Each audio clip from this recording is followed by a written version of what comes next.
Hello, everyone, and welcome back to English with Tom and Anna. If you enjoy learning English in a fun and simple way, don't forget to subscribe.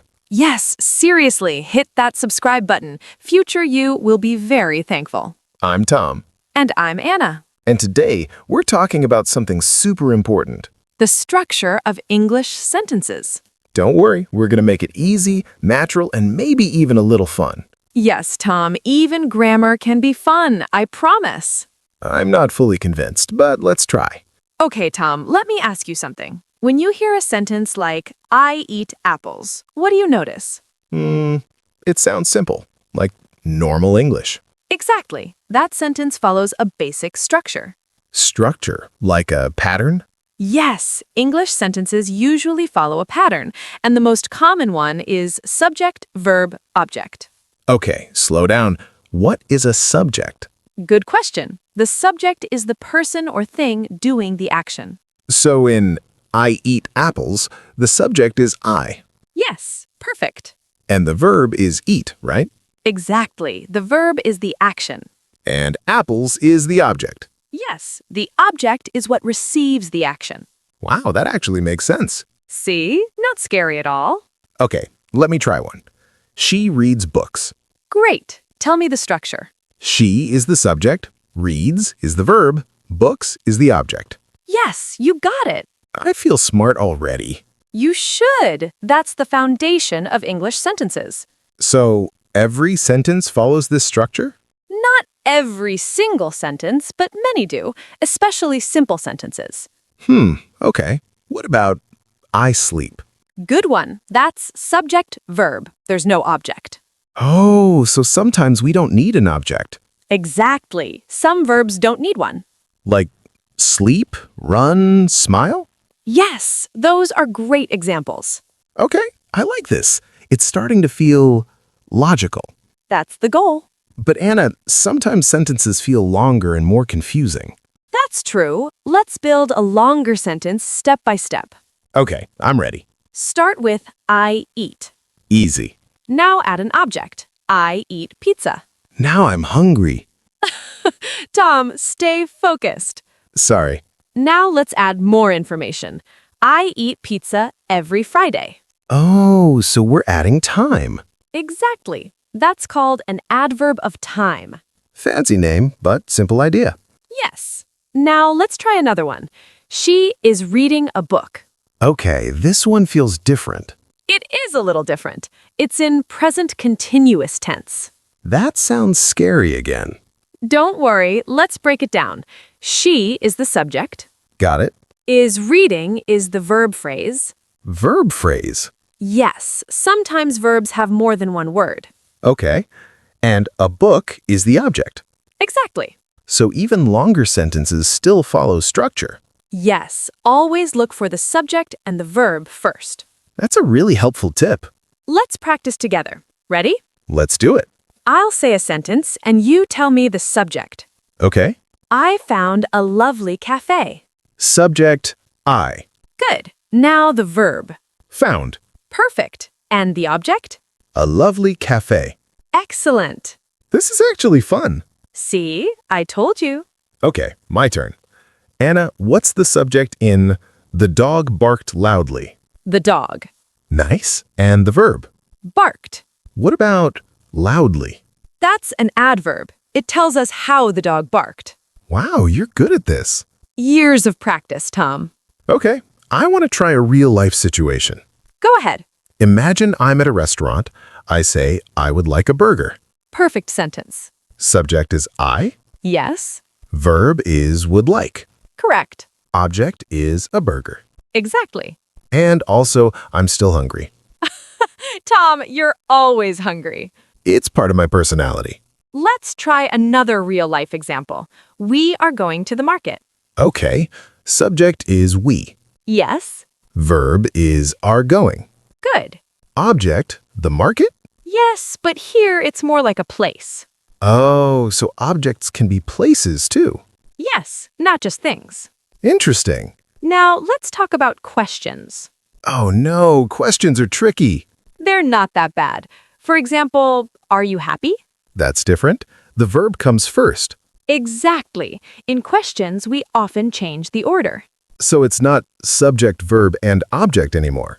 Right. It becomes verb plus subject.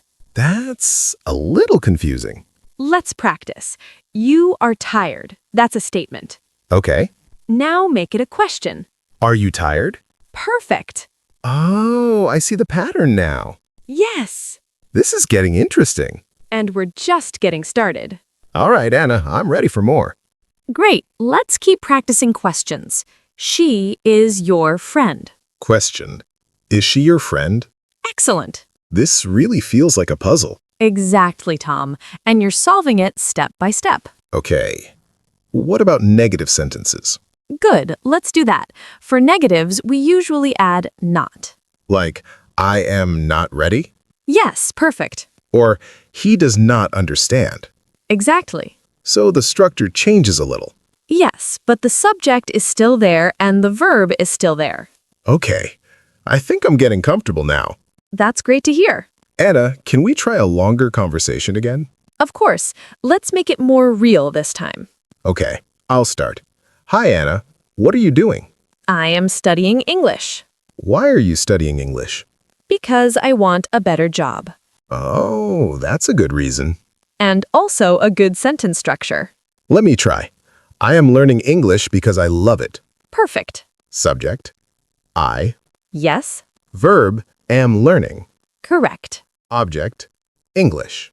And the second part? I love it. Excellent. This connecting idea is really useful. Yes, it helps you speak more naturally. Okay, Anna, let's add more daily expressions.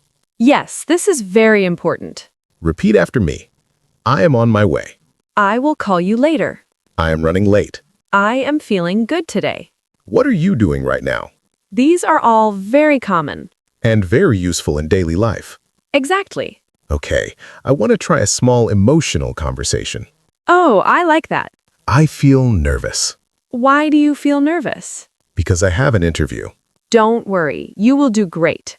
Oh, that feels supportive. And also natural English. This is actually helping my confidence. That's the most important thing. Okay, can we talk about word order again?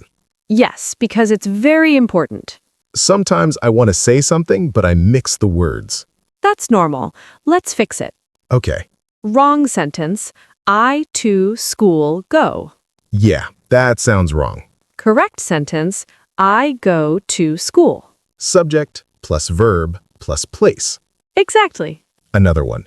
She, coffee, drinks. Correct version. She drinks coffee. Okay, word order really matters. Yes, Tom, it makes your English clear. Got it. Now, let's do a quick challenge. Oh, I'm ready. I will say a sentence. You fix it. Let's go. Always I tired am. I am always tired. Perfect. That felt good. Next one. English I learning am. I am learning English. Excellent. This is fun. Learning should be fun. Anna, can we do a small story again, but longer? Yes, let's do it. Today, I woke up early. I felt very energetic. I went for a walk. I met my friend Anna. Hey, that's you. Yes. We talked about life. We laughed a lot. Then I went to work. I finished my tasks. I came back home. I watched a movie. I felt relaxed That's a beautiful and simple story. and easy to understand. Exactly. I think learners can really use this. Yes, they can practice speaking like this every day. Okay, let's review one more time. Yes, repetition is key. Subject is the doer. Verb is the action. Object receives the action. Word order is very important. Questions change the order. Negatives use not. We can connect ideas with and because. And we can use real-life sentences to practice. Perfect summary. You did amazing today, Com. Thanks, Anna. I feel much more confident now. That's wonderful. All right, everyone. Now it's your turn. Write your own sentences in the comments. Yes, tell us about your day. Use simple structures. Don't worry about mistakes. We are here to help you. And we will read your comments. Maybe even reply. So don't be shy. Practice every day Speak out loud, and enjoy the process. because learning English can be fun. Exactly. If you enjoyed this lesson, Don't forget to like the video share it with your friends. and subscribe to English with Tom and Anna. We'll see you in the next lesson. Take care and keep practicing. Bye! Bye.